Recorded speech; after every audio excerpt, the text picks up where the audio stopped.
بسم اللہ الرحمن الرحیم۔ السلام علیکم، الحمدللہ والصلاة والسلام علی رسولنا الکریم۔ سامعین و ناظرین کرام، جنت کے بارے میں ذکر کرنے کے بعد تھوڑی سی بات جہنم کی آگ کے بارے میں اور اس کی صفات اور اس کے اندر جو لوگ جائیں گے ان کے بارے میں بیان کرتے ہیں کہ حضرت ابو ہریرہ رضی اللہ عنہ بیان کرتے ہیں، اور یہ اس لیے بیان کر رہے ہیں میرے بھائیوں تاکہ ہم اس سے خوف کھائیں اور اس دنیا میں ہی ہم سوچ لیں کہ کتنا سخت ہے جہنم کی آگ۔ کہتے ہیں کہ نبی اکرم صلی اللہ علیہ وسلم نے فرمایا نارکم ھذہ التی یوقد بنو آدم جزء من واحد من 70 جزءا من حر جہنم، کہ یہ آدم کے بیٹے یعنی تم لوگ جو دنیا کے اندر آگ جلاتے ہو، یہ آگ 70 گنا زیادہ اس آگ سے زیادہ سخت اور شدید تپش والی آگ ہے جو جہنم کے اندر ہے۔ یعنی ہماری آگ 70 گنا کم تپش والی ہے، پھر بھی ہم دیکھیں آگ کے قریب اپنے ہاتھ کو نہیں رکھ سکتے، اور آگ کو ہم چند سیکنڈ کے لیے اپنے ہاتھ پہ نہیں رکھ سکتے ہیں۔ اور کہتے ہیں خدا کی قسم، لوگوں نے کہا کہ یہی چیز تو کافی اللہ کے رسول، پھر اللہ کے رسول نے کہا بلکہ اس کو 99 گنا زیادہ اور فضیلت بخشی گئی ہے، اور یہ ساری کی ساری آگ بہت ہی زیادہ شدت والی ہے۔ محترم حضرات، اس حدیث پاک سے میں یہ بتلانا چاہتا ہوں کہ جہنم کے آگ کی شدت اور اس کی گرمی اس دنیا کی آگ سے کہیں زیادہ ہے جس کا ہم خیال نہیں کر سکتے ہیں۔ شاید ایک معمولی چنگاری جس کو پوری دنیا جلا کر کے راکھ کر سکتی ہے، اس آگ کی تپش یہ ہوگی۔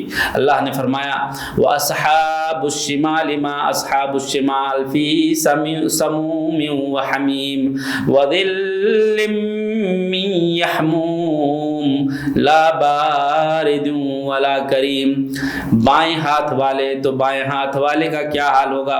یعنی جن کے نامہ اعمال بائیں ہاتھ میں ملیں گے وہ سخت گرمی میں ہوں گے، سخت گرم سائے میں ہوں گے، نہ ٹھنڈک کی وہ نام بھی نہیں لیں گے، ٹھنڈک کا نام لیں گے لیکن ٹھنڈک انہیں نصیب نہیں ہوگی۔ اور اللہ نے فرمایا وَأَمَّا مَنْ خَفَّتْ مَوَازِينُهُ فَأُمُّهُ هَاوِيَةٌ وَمَا أَدْرَاكَ مَا هِيَ نَارٌ حَامِيَةٌ۔ جن کے نامہ اعمال ہلکے ہوں گے ان کا ٹھکانہ گڈھا ہے، جہنم ہے۔ تمہیں کیا پتا وہ گڈھا کیا ہے؟ نار حامیہ، دہکتی ہوئی آگ ہے۔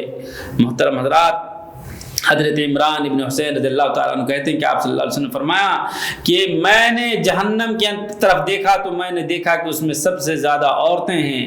یہ حدیث بتانے کا مطلب یہ ہے کہ ہماری مائیں اور بہنیں جو ہیں انہیں خوف کھانی چاہیے، ان سے جو گناہیں ہوتی ہیں وہ شوہر کی نافرمانی ہے جیسا کہ حدیث کے اندر ہے، اور چغلخوری ناشکری ہے، شوہر کی ناشکری ہے اور چغلخوری آپس میں زیادہ کرتی ہیں۔ حضرت جابر بن عبداللہ رضی اللہ تعالیٰ عنہ سے روایت ہے کہ بے شک نبی اکرم صلی اللہ علیہ وسلم نے فرمایا ان علی اللہ عہدا لمن شرب مسکرا لیسقیہ من طینۃ الخبال، کہ اللہ تعالیٰ نے اپنے اوپر یہ عہد لے رکھا ہے، یعنی اللہ کو اس بات پر بہت غصہ آتا ہے اور اللہ ایسا کر کے چھوڑے گا، اسے معاف نہیں کریں گے۔ کیا کہ جس نے کوئی نشہ آور چیز پیا، اللہ رب العالمین ہمارے اس دنیا میں جو بھی مسلمان بھائی ہیں نشہ پینے کے عادی ہو گئے، اللہ تعالیٰ اسے معاف فرمائے اور اسے توبہ کی توفیق عطا فرمائے اور ہمیشہ کے لیے کراہت کرے اس مسکر اور شراب جیسی چیز سے، اور اللہ رب العالمین معاف فرمائے۔ کہا کہ جس نے شراب پیا اس کو اللہ تعالیٰ طینۃ الخبال پلائے گا۔ پوچھا گیا اللہ کے رسول طینۃ الخبال کیا ہے؟ کہا یہ جہنمیوں کا پیپ ہے، جو جہنمیوں سے نچوڑ کر جو نکلے گا اس کا پسینہ اور پیپ، یہ گندی غلیظ چیزیں اس کو پلائی جائے گی۔ میرے بھائیوں، ہمیں اللہ رب العالمین نے جہنم سے چوکنا کیا ہے اس کی شدت اور اس کی ہولناکی سے، کیوں؟ تاکہ ہم جہنمی نہ بنیں، ہم ڈریں۔ اللہ تعالیٰ ہمیں ہر طرح کی اللہ کی نافرمانی سے بچائے۔ مسلمانوں کے لیے یہ ضروری ہے کہ اس دنیا کے اندر جو لاچاری اور جو بے اطمینانی کی زندگی گزار رہا ہے وہ اس شدت کو صبر و ضبط کے ساتھ برداشت کرے اور اللہ رب العالمین کے احکام کی پابندی کرے اور اللہ کے رسول صلی اللہ علیہ وسلم کی سنت پر زندگی گزارنے کی بھرپور کوشش کرے۔